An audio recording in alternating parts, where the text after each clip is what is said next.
Welcome dear rockers. आज हम साल 2015 में रिलीज हुई movie brothers of the wind देखने वाले हैं। मूवी की शुरुआत में डेंजर नाम के एक मिडिल एज आदमी को दिखाते हैं जो एक फॉरेस्ट ऑफिसर है। वो एल्प्स पर्वतों के जंगलों में काम करता है और वहाँ की वाइल्ड लाइफ की देखरेख भी करता है। डेंजर हमें एक साहसी चील और उसके दोस्त की कहानी सुनाता है। 1960s में इन जंगलों में चील की एक जोड़ी रहा करती थी। उनके अंडों में से 2 बच्चे निकलते हैं। डेंजर के अनुसार ये जोड़ी अपनी जाति के किंग और क्वीन थे, यानी इनके बच्चे सिंहासन के वारिस हैं।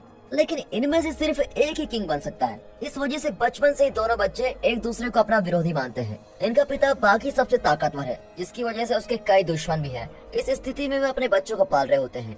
एक दिन अचानक उन पर एक दुश्मन हमला कर देता है और फिर दुश्मन से लड़ते लड़ते किंग नीचे गिर जाता है और जमीन से टकरा कर मर जाता है। इनकी माँ जानती है कि किंग ईगल वापस नहीं लौटेगा, इसीलिए वो अकेली बच्चों को पालने लगती है। पर्वत के दूसरे भाग में डेंजर मरे हुए किंग ईगल को देखता है और कुछ देर बाद उसकी मुलाकात केलर नाम के एक शिकारी से भी होती है। केलर और उसका बेटा लूकस पर्वत पर एक छोटे से घर में रहते हैं। बाप बेटे के बीच संबंध कुछ ठीक नहीं लगते। लूकस की माँ के मरने के बाद लूकस अपने पिता से बात करना ही बंद कर दिया था। लूकस अपनी माँ को बहुत मिस करता है, लेकिन केलर ना तो उसकी फीलिंग्स को समझता है और ना ही उसको प्यार देने की कोशिश करता है।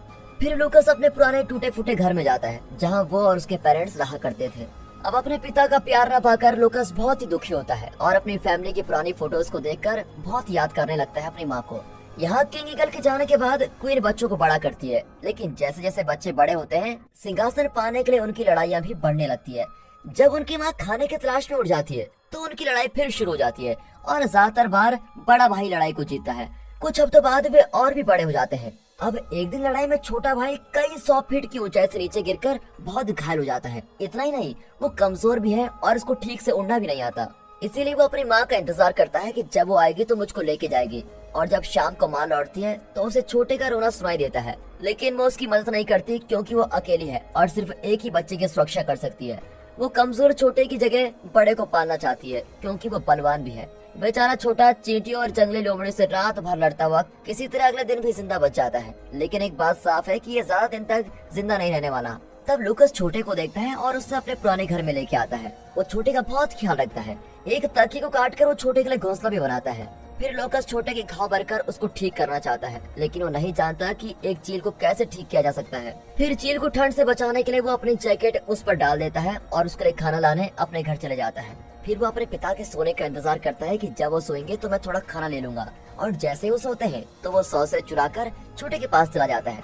अब छोटे को सॉसेज खाते हुए देखकर वो बहुत ही खुश होता है कि चलो कुछ तो खा रहा है। और इस तरह एक ही दिन में दोनों बहुत ही अच्छे दोस्त बन जाते हैं। उन दोनों को मजे से खेलते हुए देखकर डेंजर तो बिल्कुल हैरान हो जाता है और छोटे को ट्रेन करने का फैसला करता है। अगले दिन लूकस जंगल से घास फूस इकट्ठा करके लाता है और अपने दोस्त के लिए एक अच्छा घोंसला बनाता है। वो छोटे के लिए कुछ कीड़े भी इकट्ठा करके लाता है, लेकिन वो कीड़े नहीं खाता। इतने में डेंजर वहाँ कर कहता है कि सॉसेज और कीड़े चीलों के लिए हेल्दी नहीं होते। फिर वो छोटे को बतख का लीवर देता है और वो खुशी खुशी उसको खाने लगता है।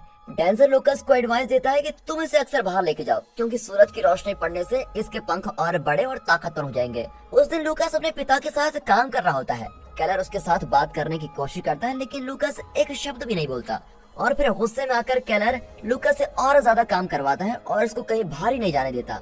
उसी रात एक लोमड़ी केलर के फार्म में घुस जाती है और सारी मुर्गियों को मार डालती है। केलर को बहुत गुस्सा आता है कि लूकस ने फार्म का दरवाजा खुला क्यों छोड़ दिया। दूसरी ओर लूकस छोटे के लिए मुर्गी चुराकर अपने पुराने घर में जाता है। वो उन लोमड़ियों को भगा देता है जो छोटे पर हमला करने वाली थी। फिर लूकस रात भर छोटे के साथ ही रहता है और उसके साथ खेलता भी है। वो अपनी फैमिली का बाइबल पढ़ता है जिसमें केन और एबल नाम के 2 भाइयों की कहानी होती है। वो कहानी छोटे की कहानी से बहुत मिलती जुलती है, इसीलिए वो छोटे का नाम एबल रख देता है। छोटा एबल है तो बड़े का नाम केन रख देते हैं। ओके, वहाँ केन की माँ उसे पर्वतों पर राज करने की ट्रेनिंग दे रही होती है। यहाँ लूकस एबल को उड़ने की ट्रेनिंग देना चाहता है, लेकिन उसे इस बारे में कोई जानकारी नहीं होती और इस वजह से वो सफल नहीं हो पाता। एक दिन वो एबल को ट्रेन कर रहा होता है कि डेंजर वहाँ पर आ जाता है। वो लूकस से कहता है कि तुम गर्मी के मौसम में मेरे साथ रहने आ जाओ, मैं तुम्हें सिखाऊंगा कि इस चील को कैसे ट्रेन करना चाहिए। फिर डेंजर कैलेट से भी बात करता है और लूकस को कुछ दिन अपने साथ रहने की परमिशन भी ले लेता है। डेंजर की कैबिन में एक पोर्ट्रेट होता है जिसमें एक लड़का और एक चील होते हैं। वे बिल्कुल लूकस और एबल की तरह ही दिखते हैं। अगले दिन लूकस एबल को फिशिंग करने की ट्रेनिंग भी देता है और खुद एक फिश पकड़कर उसके सामने रखता है, लेकिन एबल उसको पकड़ नहीं पाता और फिश फिसलकर पानी में गिर जाती है। कुछ दिन बाद एबल और उसके भाई केन के नए पंख निकल जाते हैं। एबल से पहले उसका भाई उड़ना सीख जाता है क्योंकि उसकी माँ उसको ट्रेन कर रही होती है। यहाँ बेचारा लूकस एबल को उड़ने की ट्रेनिंग देते देते बहुत थक जाता है। फिर वो छप्पर से एक बास्केट लटकाकर एबल को उसमें रख देता है और उड़ने को कहता है। शुरू शुरू में तो बात नहीं बनती, पर आखिर में वो आसमान में एकदम शानदार ग्लाइड करने लगता है। उस रात दोनों पुराने घर के छप्पर पर ही सो जाते हैं। सुबह जब लूकस उठता है तो एबल वहाँ पर नहीं होता। अब लूकस घबराकर आसपास देखने लगता है कि ये गया कहाँ। तभी उसको एबल दिखता है जो आसमान में मस्त उड़ रहा है, और ये देखकर लूकस की खुशी का ठिकाना नहीं होता और आखिर उसकी मेहनत रंग ला गई है। तब एबल उठकर एक पत्थर पर बैठता है। लूकस खुश होकर उसके पास भागता है, लेकिन एबल फिर उड़ जाता है। ये देखकर लूकस की खुशी हवा में उड़ जाती है। अब लूकस को विश्वास हो जाता है कि उसका दोस्त उड़ना सीख गया है और कभी लौट कर नहीं आएगा। वो जमीन पर पड़ा पंख उठा लेता है और उसे एबल की यादगार चीज समझकर अपने पास रख लेता है। फिर डेंजर लूकस को दिलासा देता है, लेकिन वो भी नहीं जानता कि एबल कभी वापस आएगा या नहीं। वहाँ जंगल में एबल एक सांभर का शिकार करने की कोशिश करता है, लेकिन 2-3 सांभर मिलकर उसे घायल कर देते हैं और वो शिकार में सफल नहीं हो पाता। जंगल में उसकी जिंदगी बहुत मुश्किलों से भरी होती है। उसे किलर के शॉटगन से खुद को बचाना पड़ता है। अपने भाई केन से भी उसे अपनी जान बचानी पड़ती है, क्योंकि अब केन एक काबिल शिकार पक्षी बन गया है। अगले कुछ दिन लूकस अपना सारा वक्त एबल को ढूंढने में निकालता है। जब वो नहीं मिलता तो लूकस लगभग हार मान चुका होता है, लेकिन आखिर एक दिन एबल उसके पास लौट आता है। अब लूकस सीख गया है कि जिंदगी में कभी उम्मीद नहीं खोनी चाहिए। लूकस एबल के पंख को कुछ पत्थरों के बीच में सजा देता है और एबल के साथ घर लौट आता है। डेंजर उसे प्रॉमिस करता है कि वो एबल को शिकार करना सिखाएगा। वे ट्रेनिंग की तैयारी कर रहे होते हैं कि केलर वहाँ पर आ जाता है। अब अपने पिता को देखते लूकस बिल्कुल वहाँ से भाग जाता है। केलर कहता है कि वो मेरा बेटा है और तुम इतने दिन उसे अपने साथ क्यों रख रहे हो। फिर डेंजर और लूकस मिलकर कुछ जुगाड़ करते हैं और एबल को तेजी से शिकार करना सिखाते हैं। शुरू में तो एबल असफल रहता है, लेकिन आखिर में वो प्रूव कर देता है कि वो एक समझदार पक्षी है। थोड़ी प्रैक्टिस के बाद वो अपना पहला शिकार पकड़ने में सफल ही हो जाता है। अब ट्रेनिंग अच्छी चल रही होती है, लेकिन डेंजर लूकस को समझाता है कि एबल एक जंगली पक्षी है और इसे एक न एक दिन वापस जंगल जाना ही होगा। कुछ देर बाद वे एबल को सबसे ऊंचे पर्वत की चोटी पर लेके जाते हैं। लूकस उसे अलविदा कहकर उसके पैर में एक छोटा सा ब्रेसलेट पहनाता है। आखिर वो चील उड़ ही जाता है। जब जाड़े का मौसम आता है तो एबल ठीक से शिकार भी नहीं कर पाता। वो खरगोश का शिकार करने की कोशिश करता है, लेकिन बहुत ज्यादा ठंड और बर्फ गिरने की वजह से शिकार करना नामुमकिन सा हो जाता है। और फिर बहुत संघर्ष करने के बाद वो एक जानवर को पानी में डुबोकर उससे अपना शिकार बना ही लेता है। और वक्त के जाते जाते वो खुद के लिए शिकार करना भी सीख जाता है। इसी बीच लूकस रोज अपने दोस्त एबल को याद करता है। केलर जंगली जानवरों को पकड़ने के लिए ट्रैप लगाता है, लेकिन लूकस जानवरों को बचाने के लिए सारे ट्रैप्स निकाल देता है। एक दिन वो उन पत्थरों के पास जाता है जहाँ उसने एबल का पंख लगाया था। वहाँ वो एबल के बारे में सोचता है और बर्फ पर ही सो जाता है। जब वो जागता है तो उसके बहुत पास एक भेड़िया खड़ा होता है। अब लूकस घबराकर भागता है, लेकिन गलती से एक ट्रैप में उसका पैर फंस जाता है। लेकिन खुशकिस्मती से डेंजर वहाँ पास ही होता है और लूकस की चीख सुनकर उसकी मदद के लिए वहाँ पर आ जाता है। वो अपनी राइफल से भेड़िए को डराकर भगा देता है और लूकस का पैर ट्रैप से बाहर निकाल देता है। इसी बीच एबल उस जगह पहुंच जाता है जहां वो पैदा हुआ था। वो अपने भाई केन से मिलता है, जो अब बहुत बड़ा और ताकतवर शिकारी बन चुका है।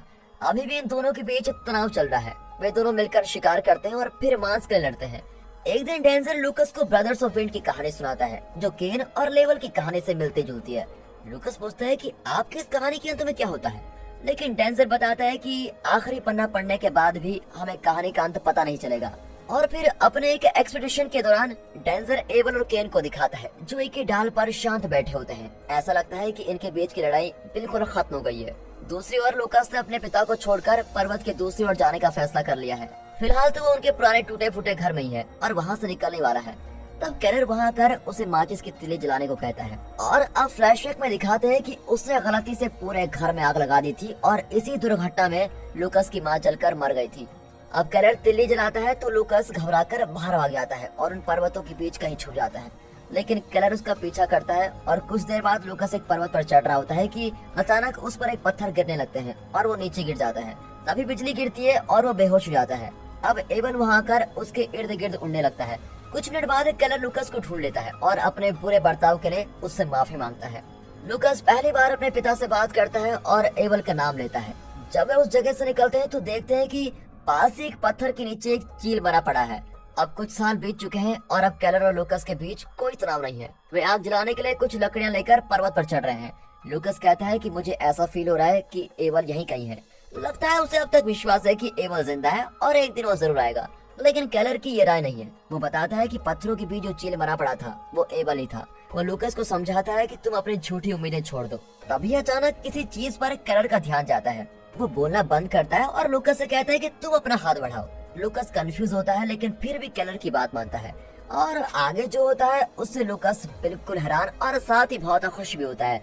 न जाने कहां से एबल उड़कर आ जाता है और लूकास के हाथ पर बैठता है। तब बताया जाता है कि जो चील पत्थरों के बीच मरा पड़ा था वो एबल का भाई केन था। लूकास का मन उमंग से भर जाता है, लेकिन वो समझ गया कि अब एबल को हमेशा के लिए अलविदा कहने का वक्त आ गया है। वो एबल के पैर से ब्रेसलेट निकाल लेता है और एबल को बिल्कुल आजाद कर लेता है। कुछ ही पलों में एबल आसमान में बहुत ऊंचाई में उड़ने लगता है और आखिरी सीन में दिखाते हैं कि एबल और उसकी मादा चील अपने घोंसले में है और अपने बच्चे के बाहर निकलने का इंतजार कर रहे हैं। और दोस्तों, इसी के साथ ये मूवी यहाँ पर खत्म होती है।